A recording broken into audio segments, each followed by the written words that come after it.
இது என்ன வீடியோனா நம்ம வந்து பிசி பில்ட் பண்ணி முடிச்சதுக்கப்புறம் நான் என்ன ஸ்டெப்ஸ் ஃபாலோ பண்ணேன், என்ன செட்டிங்ஸ் சேஞ்ச் பண்ணேன் அப்படின்னது. ஸோ வீடியோ வந்து ஆல்ரெடி அப்லோட் பண்ணியாச்சு சேனலில். ஆனால் நான் பிசி பில்ட் முடிச்சு 1 மந்த் கழிச்சு தான் வீடியோவே அப்லோட் பண்ணேன்.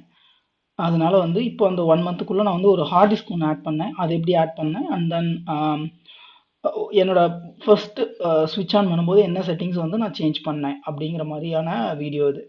ஸோ ஃபஸ்ட்டு நீங்கள் ஸ்விட்ச் ஆன் பண்ணும்போது உங்கள் சிஸ்டமில் ஓஎஸ்ஸே இருக்காது. ஸோ பை டிஃபால்ட் வந்து இந்த ஜிகாபைட் என்னன்னா ஓஎஸ் இல்லாதப்போ டேரெக்டாக பயாஸ்க்கு போச்சு. ஸோ பயாஸில் நீங்கள் 2 விஷயம் செக் பண்ணணும். ஃபார் i5 12400 இல்லை i5 generation 12th gen use பண்ணுறீங்க, இந்த ஜிகாபைட் மதர் போர்டு யூஸ் பண்ணும்போது உங்களோட பயாஸ் வெர்ஷன் வந்து F5ன்னு இருக்கணும். அண்ட் தென் நீங்கள் வந்து நான் வந்து என்னோட கேஸில் 3200 MHz ரேம் யூஸ் பண்ணதுனால XMP ப்ரொஃபைல் ஆட் பண்ணணும், எனேபிள் பண்ணணும். ஓகேவா? மேலே பார்த்தீங்கன்னா இப்போ F5 பயாஸ் வெர்ஷன் இருக்குது. அண்ட் தென் நீங்கள் XMP ப்ரொஃபைல் ஆட் பண்ணுறது ரொம்ப ஈஸி. பார்த்தீங்கன்னா 2667Hன்னு எடுத்துக்கிச்சு. ஸோ கீழே இருக்கிற அந்த வந்து XMP ப்ரொஃபைல் 1ன்னு இருக்கும். அது கிளிக் பண்ணிங்கன்னா உங்களுக்கு 3200ன்னு எனேபிள் ஆயிரும். இல்லைனா உங்கள் ரேம் வந்து 2600 MHzல தான் ஒர்க் ஆகும். அண்ட் தென் CPU ஃபேன் என்னோடதில் வந்து அந்த ஏஆர்ஜிபி கண்ட்ரோலருக்கு கனெக்ட் ஆனதுனால மற்ற ஃபேன்ஸ் வந்து அது டிடெக்ட் பண்ணலை. நான் ரெடிட் மாதிரி நிறைய ஃபோரம்லையும் கேட்டேன், அப்போவும் வந்து அது ஏன் அப்படின்ற மாதிரி டீட்டெயில் சொல்லலை. அடுத்து வந்து பார்த்தீங்கன்னா நீங்கள் அட்வான்ஸ்டு மோடு போயிட்டு அங்கே என்ன பண்ணுவீங்கன்னா CPU டர்போ லிமிட் ஆப்ஷன் வந்து ஆட்டோன்னு இருக்கும், அதை எனேபிள் பண்ணி விடுவீங்க. இது எதுக்கு பண்ணுறேன்னு சொன்னாங்கன்னா, இது நீங்கள் பண்ணீங்கன்னா உங்களுக்கு வந்து அந்த ப்ராசஸர் வந்து ஏதோ 3.9 பை டிஃபால்ட் இந்த ப்ராசஸர் வந்து 4.2 GHz போகும். பட் நீங்கள் அந்த எனேபிள் பண்ணலன்னா உங்களுக்கு 3.9 ஹெட்ஸுக்கு ஏதோ லாக் ஆகிருக்கும். நீங்கள் இதை எனேபிள் பண்ணீங்கன்னா உங்களுக்கு 4 GHz ஃபுல்லாக யூட்டிலைஸ் பண்ணுன்ற மாதிரி சொல்லியிருந்தாங்க. அது எனக்கும் எக்ஸாக்டாக அது எப்படி ஒர்க் ஆகுதுன்னு தெரியல. பட் நான் அதை நிறைய வீடியோஸில் நான் பார்த்ததுனால அந்த ஆப்ஷனையும் எனேபிள் பண்ணிவிட்டேன். இன்னும் சில வீடியோஸில் பார்த்தீங்கன்னா ஸ்பெசிஃபிக்காக நீங்கள் வோல்டேஜ் வைக்கிற அளவுக்குலாம் பண்ணாங்க. பட் நமக்கு அது தேவையில்லை, என்னோட யூஸ்க்கு அது தேவையில்லைன்றதுனால ஜஸ்ட் நான் ஆட்டோவிலிருந்து எனேபிள் மட்டும் மாற்றி விட்டேன். ஸோ இது வந்து ஈஸி மோட் பயாஸில். ஸோ ஈஸி மோடில் பார்த்தீங்கன்னா என்னோட M.2 எல்லாமே டிஸ்பிளே ஆகுது அண்ட் SSD எல்லாமே. நான் அட்வான்ஸ்டு மோடில் போயிட்டு அட்வான்ஸ்டு மோடில் நீங்கள் ட்வீக்கருக்குள்ளே CPU செட்டிங்ஸ் இருக்கும். எக்ஸாக்டாக என்ன ஆப்ஷன்னா இருங்க, okay, advanced CPU settings. Okay, advanced CPU செட்டிங்னா கீழே பாட்டமில் இருக்கு பாருங்க, டர்போ லிமிட்ஸ் டபுள் கிளிக் பண்ணிங்கன்னா அதில் 3 ஆப்ஷன் காட்டும். Enabled, POP, auto. So by default ஆட்டோவில் வருது. நமக்கு வந்து எனேபிள்னு கொடுத்தா போதும்.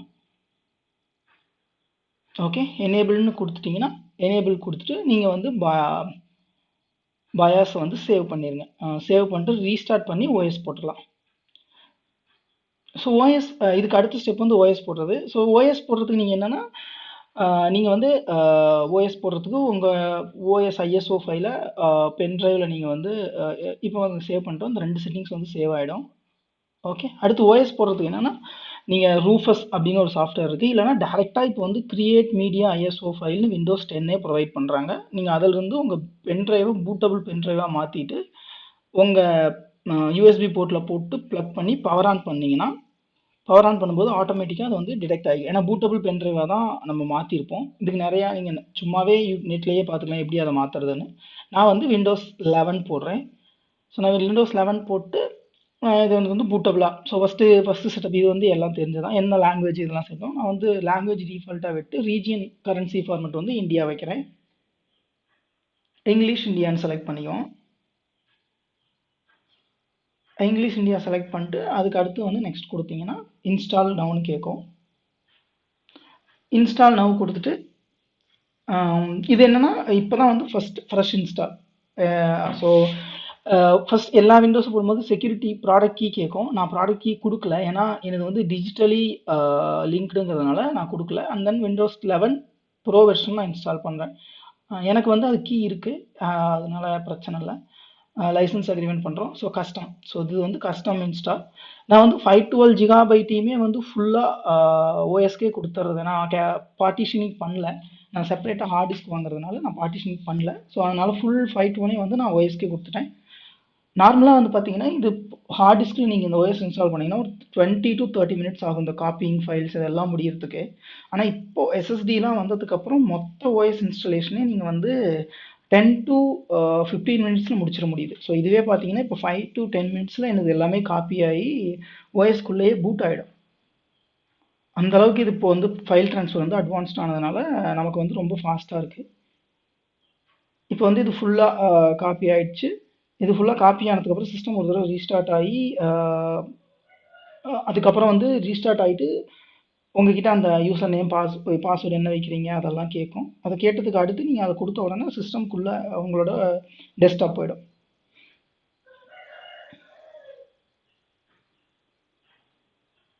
அவ்வளோதான். இந்த இன்ஸ்டாலிங் அப்டேட் முடிஞ்ச உடனே ஃபினிஷிங் செட்டப், அதுக்கப்புறம் சிஸ்டம் ரீஸ்டார்ட் ஆகும். ரீஸ்டார்ட் ஆனதுக்கப்புறம் நார்மலாக வந்து பழைய இதெல்லாம் பென்ட்ரைவ் ரிமூவ் பண்ணுவோம். பட் இப்போலாம் வந்து நான் அந்த பென்ட்ரைவ் ரிமூவ் பண்ணுறதுலாம் இல்லை, அது ஆட்டோமேட்டிக்காகவே எடுத்துக்குது. அந்த அளவுக்கு அட்வான்ஸ்ட் ஆயிடுச்சா இல்லை என்னன்னு தெரியல. பட் நார்மலாக இல்லைன்னா என்ன ஆகும்னா நீங்கள் பென்ட்ரைவ் ரிமூவ் பண்ணுங்க, எகைன் அண்ட் எகைன் வந்து அந்த இன்ஸ்டால் விண்டோக்கே போகும். பட் இப்போலாம் வந்து அது அப்படி பண்ணுறதில்ல. ஸோ பென்ட்ரைவ் போட்டிருந்தாலுமே அது டேரெக்டாக வந்து உங்களோட நெக்ஸ்ட் ஸ்டெப்புக்கு எடுத்துகிட்டு போயிடுது. உங்களுக்கு திரும்ப திரும்ப உங்களுக்கு பூட் விண்டோ வந்துட்டுருக்குன்னா அந்த டைமில் நீங்கள் பென்ட்ரைவ் ரிமூவ் பண்ணிட்டு உள்ளே இந்த கெட்டிங் ரெடிலாம் வரும்போது திரும்ப இன்செர்ட் பண்ணிக்கலாம்.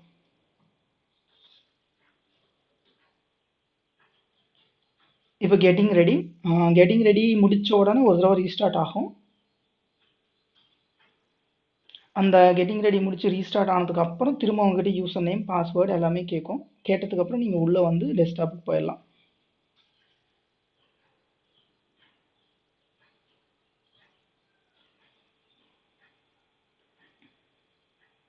இப்போ ஒரு டைம் ரீஸ்டார்ட் ஆகுது. இப்போ ரீஸ்டார்ட் ஆகிட்டு உள்ளே போயிடும்.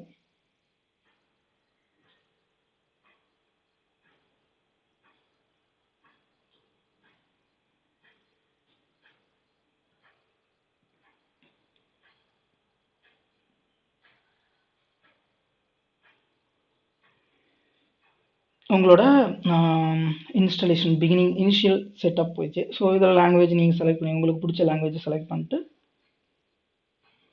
கீபோர்ட் லேஅவுட் பை டிஃபால்ட் நம்ம வச்சிருக்கிறதெல்லாம் யூஎஸ்கே கரெக்டாக இருக்கும். ஸோ செகண்ட் கீபோர்ட் லேஅவுட் நம்ம ஆட் பண்ணல. அதுக்கப்புறம் இது வந்து இன்டர்நெட்டோட கனெக்ட் பண்ண சொல்லிச்சு. எங்கிட்ட வந்து வைஃபை இருக்குது, ஆனால் ஈத்தர்நெட் இல்லை, ஈத்தர்நெட் கேபிள் இல்லைன்றதுனால நான் வைஃபைல கனெக்ட் பண்ணலான்னு பார்த்தேன். ஏன்னு தெரியல, வைஃபை ஆப்ஷன் காட்டல. அதுக்கப்புறம் தான் தெரிஞ்சுது என்னோட டிவைஸ் வந்து பை டிஃபால்ட் நான் ஒயின்ஸ் இன்ஸ்டால் பண்ணும்போது என்னோட டிரைவர்ஸ் எடுத்துக்கல. ஸோ நான் என்ன சொல்லிட்டேன், ஃபஸ்ட்டு வந்து ஐ டோன்ட் ஹேவ் இன்டர்நெட்னு சொல்லிட்டு நான் லிமிடெட் செட்டப்பில் போய்க்கிறேன் அப்படின்னு சொல்லிட்டு உள்ளே போயிட்டேன்.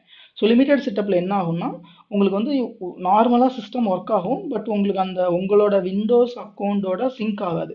ஸோ விண்டோஸ் அக்கௌண்ட்டோட சிங்க் பண்ணால் இப்போது வேறு ஒரு சிஸ்டமில் நீங்கள் இதுக்கு முன்னாடி யூஸ் பண்ணியிருக்கீங்க, இந்த சிஸ்டமில் நீங்கள் லாகின் பண்ணும்போது அந்த வால்பேப்பர் எல்லாத்தையுமே அது சிங்க் பண்ணி அழகாக எடுத்துகிட்டு வந்துடும். ஸோ அதனால வந்து அது யூஸ் ஆகும். பட் நான் வந்து இப்போது இன்டர்நெட் இல்லாதனால யூசர் நேம் பாஸ்வேர்டு எனக்கு பிடிச்சதை நானே லோக்கலில் க்ரியேட் பண்ணேன். சும்மா நான் இப்போ ஒரு எக்ஸ்னு ஒரு யூசர் நேம் கொடுக்குறேன்னா அது வந்து லோக்கலில் க்ரியேட் ஆயிரும். நீங்கள் வந்து யூசர் நேம் பாஸ்வேர்டு செலக்ட் பண்ணிட்டு உங்கள் செக்யூரிட்டி கொஸ்டின் கொடுப்பீங்க.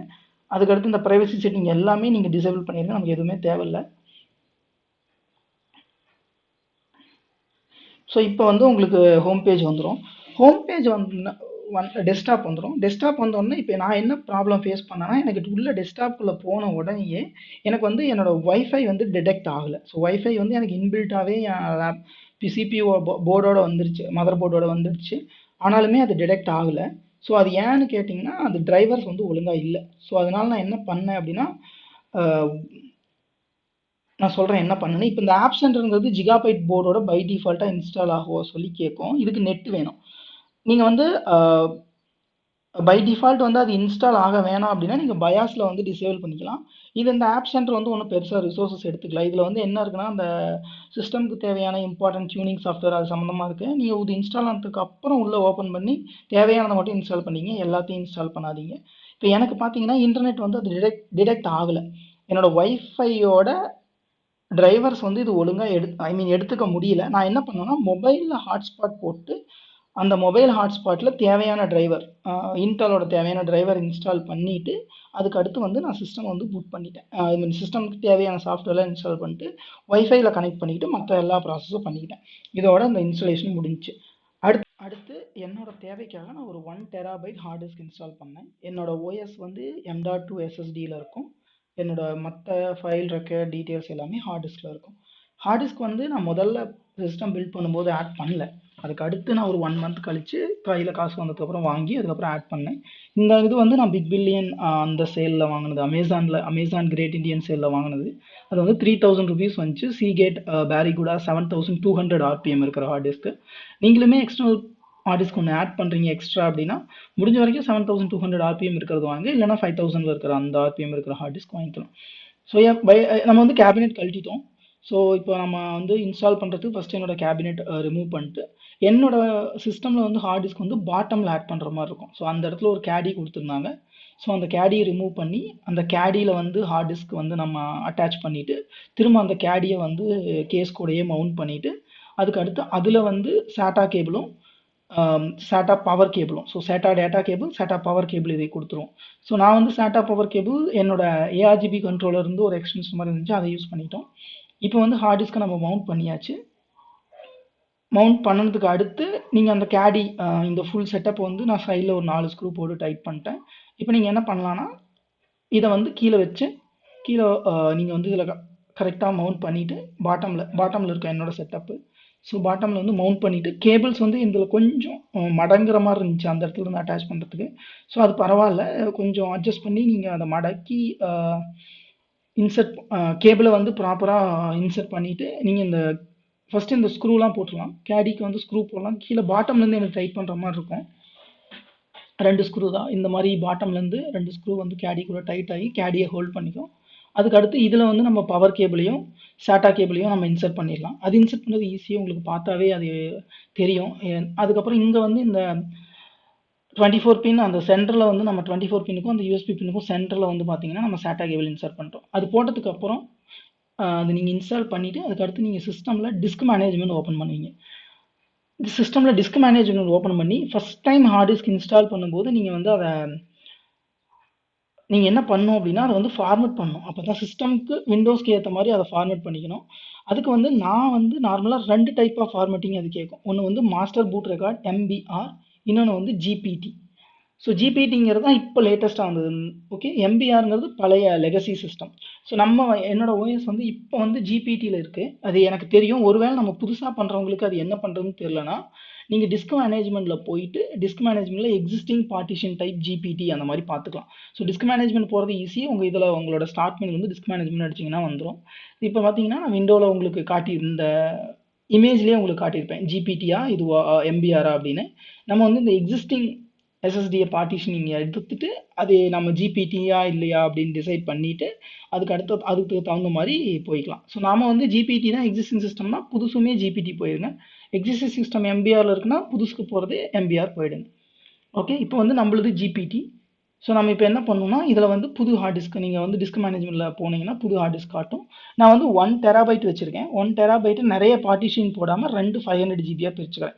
2 500 ஜிபியாக பிரிக்கிறதுக்கு நான் வந்து எவ்வளோ மெகாபைட் வேணும் 500 ஜிபி டு மெகாபைட் கால்குலேட் பண்ணிக்கிறேன். நார்மலாக வந்து நம்ம 500 ஜிபிக்கு ஒரு பார்ட்டிஷன் கிரியேட் பண்ணோம்னா நம்ம வந்து 500 ஜிபி அப்படின்னு நம்ம கூகுளில் தேனோம்னா அது பர்டிகுலராக வந்து இவ்வளோ மெகாபைட் அப்படின்னு காட்டும். ஸோ அதில் வந்து நம்ம இப்படி கொடுத்தோம்னா அது 493 அந்த மாதிரி வரும். ஒரு 100 ஒரு 2 GB 3 GB 501 GB 502 GB அப்படின்ற மாதிரி ஒரு 510 520 வச்சிங்கன்னா 500 கரெக்டாக வந்துடும். அந்த பார்ட்டிஷன் இதில் நீங்கள் மெகாபைட்லாம் கொடுத்துட்டு நெக்ஸ்ட் கொடுத்துட்டு நீங்கள் வந்து உங்களுக்கு பார்ட்டிஷன் எனேபிள் ஆகி உள்ளே ஓப்பன் ஆகிடும். இப்போ பார்த்தீங்கன்னா நம்ம ஆட் பண்ணுறோம். டிஃபால்ட்டாக எதுவுமே மாற்ற தேவையில்ல. அதுவே லொக்கேஷன் ட்ரைவ் பார்த்து எல்லாமே வச்சுக்கோம்.